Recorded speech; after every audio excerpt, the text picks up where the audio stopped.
Very excited to talk to our next guest. This man is going to be fighting. He is headlining May 1st against Andy Ruiz. It's Chris Arreola. He is joining us here on the program. Chris, thank you so much for the time, man. Really appreciate it.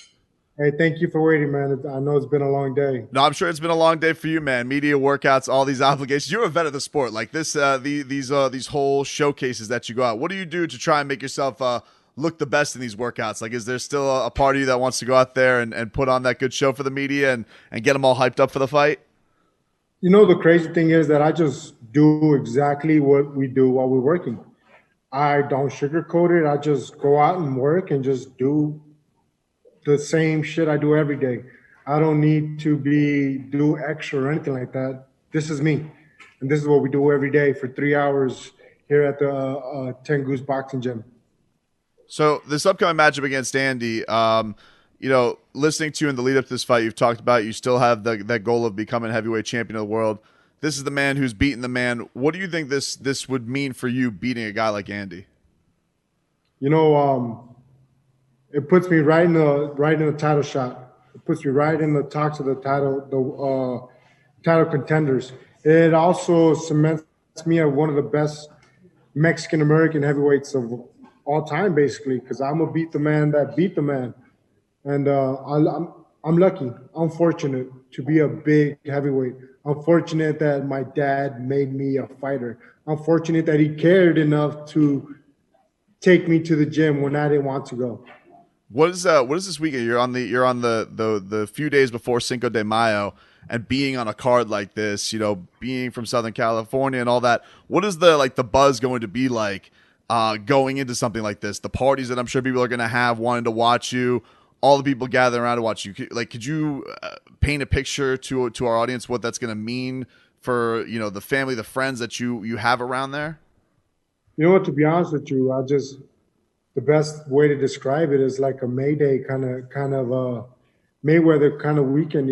It's always been a Mayweather weekend for the longest I can remember, and now it's me and Andy. Me and Andy are going to be the barbecue. Me and Andy are going to be the ones that people are talking about, and it's kind of mind blowing. But I've been here before, and I've been on both sides. I've been on the side that people are watching, and I've been on the side where I'm watching and I'm having the barbecue and I'm having everybody over and enjoying it. It's crazy that boxing is such a people. It's for the people. It brings camaraderie. It brings people that you haven't seen in a long time together. Just to share a memory of a boxing fight, of a knockout, or whatever it is.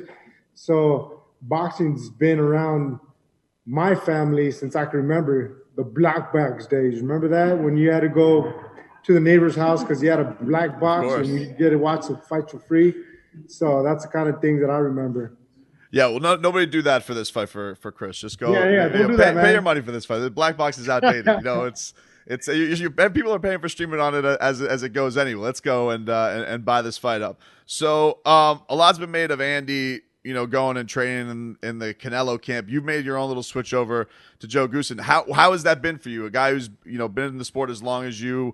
What was it like getting, I guess, a fresh set of eyes and hands on you for this camp? The crazy thing is that Joe's not reinventing the wheel. He's not doing nothing different. The main thing that he does is that make sure that the wheel's round. He's making sure that, basically meaning that he's making sure that your hands are up, that you move your head, that he's there. He's there. He makes you work every round that you're training. So I love it. I love it. I love working, and I love having eyes on me because I will slack off.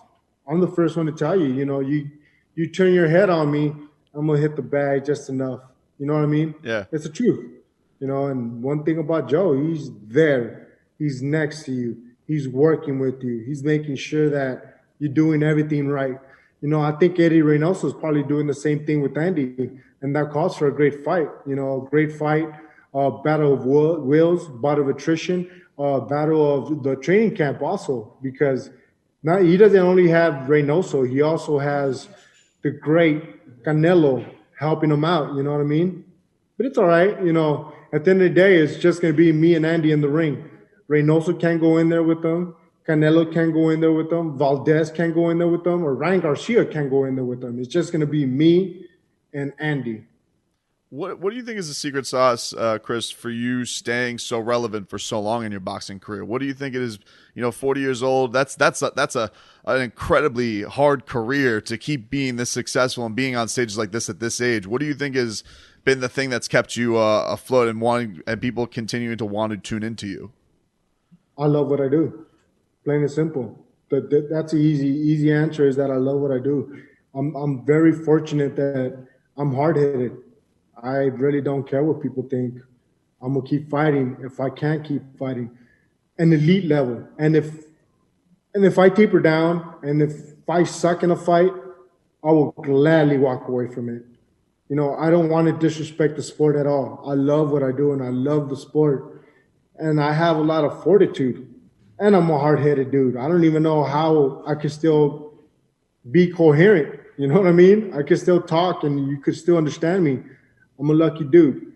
That being said, hard work, there's no shortcut for hard work. How much did you watch, I guess, Andy's performance in the two championship fights with Anthony Joshua? How much do you think is going to matter going to the fight with you? What do you think you can take away from that? The second fight, I get nothing out of it because Andy really, he just showed up. You know what I mean? It didn't even seem like he even trained. The first fight, you got a lot out of it. You could get like how he's fast with his hands and how he counters and stuff like that. Also, the fight with him and guy from Australia, I forget his name. But yeah, those are the fights that I really get something out of. Not the last Joshua fight. The last Joshua fight was Joshua versus the guy that he thought he was going to get the first fight. And like you said, this one will put you in the mix if you get this victory coming up on May 1st. The title looks like eventually we're going to get the announcement. I don't know when the hell it's going to happen. It feels like it's kicked down. The can's kicked every week on Tyson Fury versus Anthony Joshua, but we're going to have an undisputed guy. If they do end up squaring up, who do you think comes out on top of that? And who do you see yourself possibly fighting if you get this victory against Andy Ruiz? In all honesty, I see Fury. I see Fury winning. I see Fury knocking him out. I think Fury has more dog in him. He's a lot more hungrier than him. Not to say that Joshua is, and I don't know him. I can't say nothing about him. But when we're talking about someone like Fury's the man because he comes from humble beginnings. And I've always said, it's hard to get up when you have silk sheets. It's hard to get up when you don't have to get up. You know what I mean?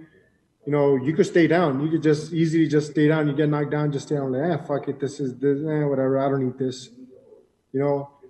Someone like Fury, he looks like he needs it. He needs it. Not that he needs it, but inside his heart, he needs it. Chris Arreola, he's going to be fighting Andrew Ruiz coming up May 1st, live on pay-per-view. As you said, it's a great thing to come together, have a barbecue, watch this fight together, watch some great boxing between you and Andy. What is your go-to fight night food, Chris Arreola, before we get you out of here? What is the go-to thing that people have to have, or Chris Arreola has to have on a fight night when he's at a fight party? Oh, at a fight party. I was like, about it. I thought. No. I mean, when you get to relax and enjoy, you don't have to worry about making money that night. Yeah, carne asada and some modelos. That's the way to go, man. Hey, good luck. Best of luck, best of health going into this thing, and we'll be watching. Thank you, guys. I appreciate your time, man.